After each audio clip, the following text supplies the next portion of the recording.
get it, just put it there. I do reuse these, so yes, you may. Simple. Want me to read it? Yeah, well, someone's got to read it. That's true. It's not going to be you. All right.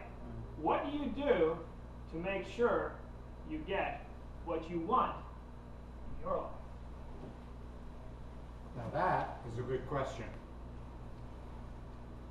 I found to get what I want in life, I need to know what I want.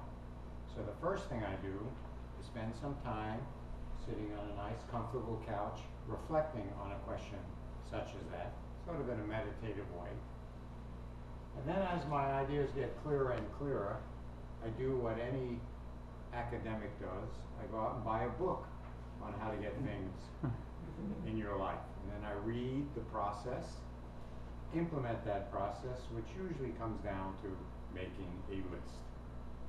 What's the number one thing I want in my life? What's the number two thing? Number three thing? And when I have that list, I go out and I get it. And I learned along the way of pursuing the things I want in my life, something called the 80-20 rule. Many of you have heard of that. That 80% of the emotional content of something you want is usually contained in 20% of the items on your list. So I've learned that if I have a list of 10 things I want in my life, there are really only 2 of them that carry all the meaning to me. So what I've learned in order to get the things I want in my life is after I've made my list, sat on the couch, reflected a bit, got the book, focused on those 2 things, and went out and did it. Thank you very much.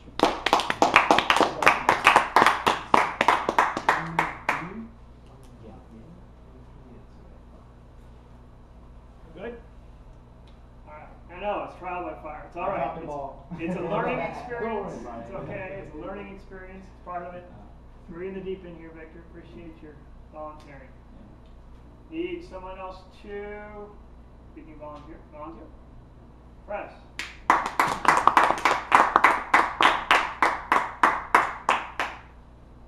And just in passing, the 80-20 rule is a good way to handle things. Because it makes sense. It can help get your life organized very quickly. Press just as hungry. Mr. Table Topics Master, fellow Toastmasters, and distinguished guests, what is your favorite color? What is your favorite color? Well, mine is black. And many people in my family have argued with me that that's actually not a color. They say that's not a color. A color is red, or blue, or yellow. But black is so dark that you cannot distinguish it. But as I've observed my tendency of wearing black, which I wear today, and of driving a black car, I really began to think that our favorite color always helps us and navigates us through making choices in our lives. Of course, nobody wants a black future. That's the only exception where I haven't set a goal and looked at the 80-20 rule of colors. But other than that, black being my favorite color allows me also to think of what are the qualities of black. What do you think are some of the qualities of black? Anybody want to share an idea on black? Yes, Steve? It absorbs color. Very good. So we can say maybe that in the black are all the colors of the spectrum. Is this correct, or is it in the white? Black in the black. Yeah. Also, black is a formal color. Have you noticed somehow where they have a dress code? Amy, are you wearing black tonight? Yes. Why did you choose a black dress? It's considered the most neutral and power. Neutral and power, that's one way to think about it. But overall, I don't know yet why, but black is my favorite color, and I still am trying to find whether it's a color or not. Mr. Taylor, Thomas.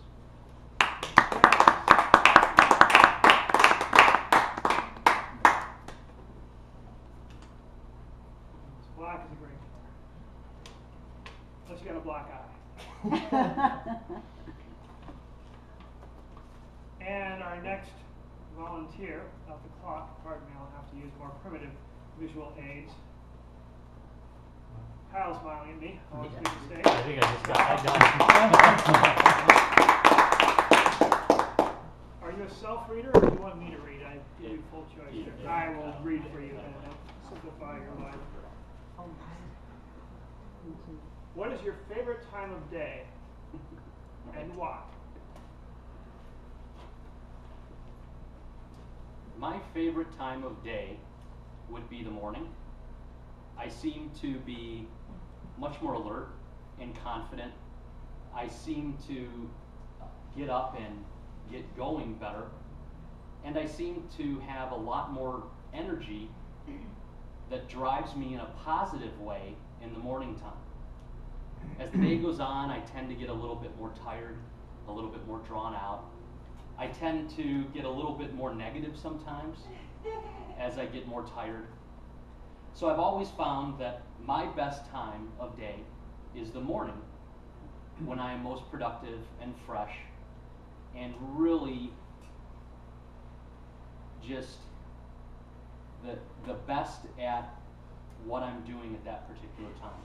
I also happen to really love watching the sun come up, so that would be a little bit of an edge as to why I really much prefer the morning to the evening.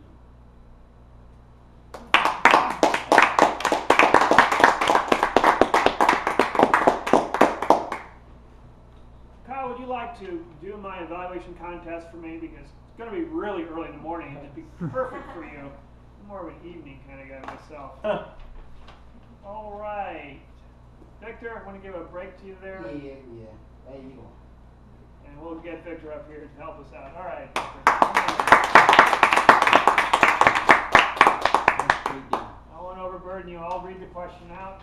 I've jumped enough stuff on Victor here today. The timer. Throwing you to the wolves. All right. What are your life goals and why? An easy one for you. Oh, that's real simple. My life goals are happiness, health, and a little wealth in there. Not necessarily money, but wealth in terms of family, having great friends, being surrounded by positive individuals, continue to achieve my goals in life. I look forward to, meeting my goals as well. To be able to just achieve without the pressures of burden or life. That's a good question. I want to achieve not necessarily material items, but just life, things that enrich my life over time. That's it right now.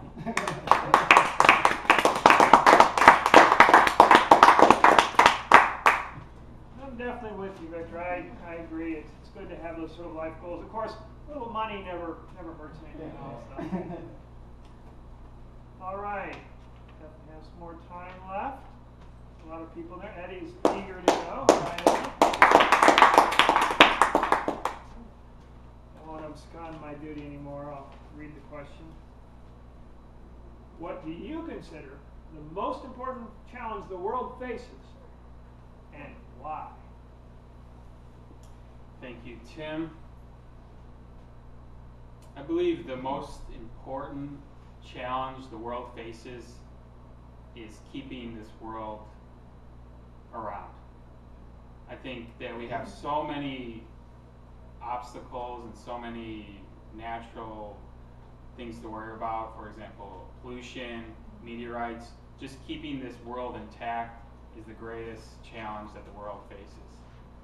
But the one thing we can do is to combat pollution. We can't really stop a meteorite just yet. Our missiles aren't big enough. We don't have the ion cannon like you see in the video games to blow up the meteorites.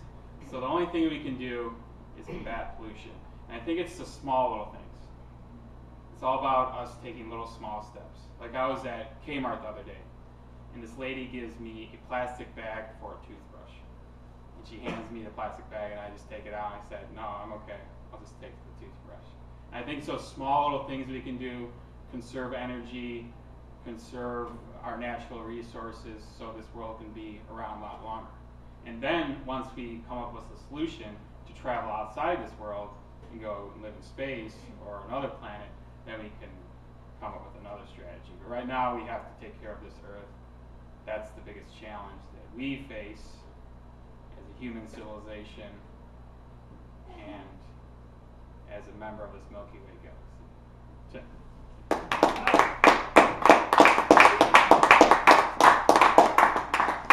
I think you're right. Pollution is very important, and certainly the small little things are very important.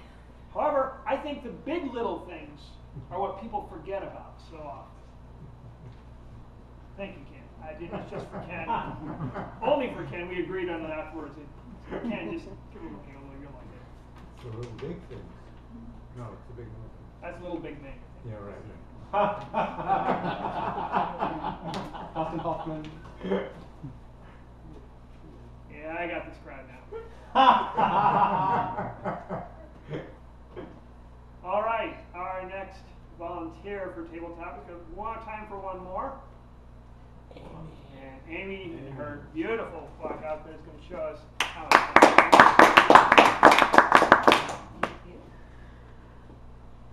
What do you do, Amy, to overcome obstacles in your life? Mr. Table Topic Master, Battle Toastmasters, and guest. What would I do? What is it I do when I face obstacles in life? It really depends on what kind of obstacles.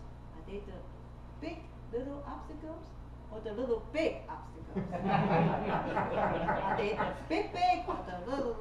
You know, I always think about the 4 squares.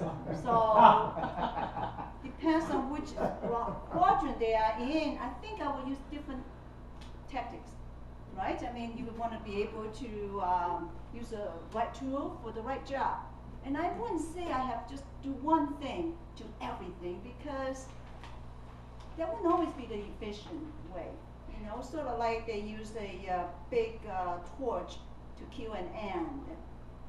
You know, if it's a little tiny obstacle, I just might blow it away. If it's a big little one, I might turn it upside down. Then it could possibly become a little big one. Anyway, overall, I would use a creative problem-solving technique by looking at the problem, the obstacle, in different directions. To the front, to the left, to the side, to the front, to the back. And see if I might be able to turn it around so that an obstacle could become an opportunity. Then, I wait. Sometimes you wait long enough, the obstacle will go away by itself.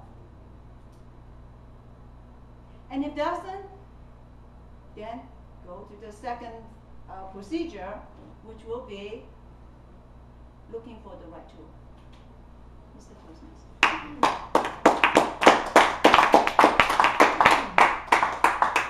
Thank you, Amy. Different ways to handle obstacles.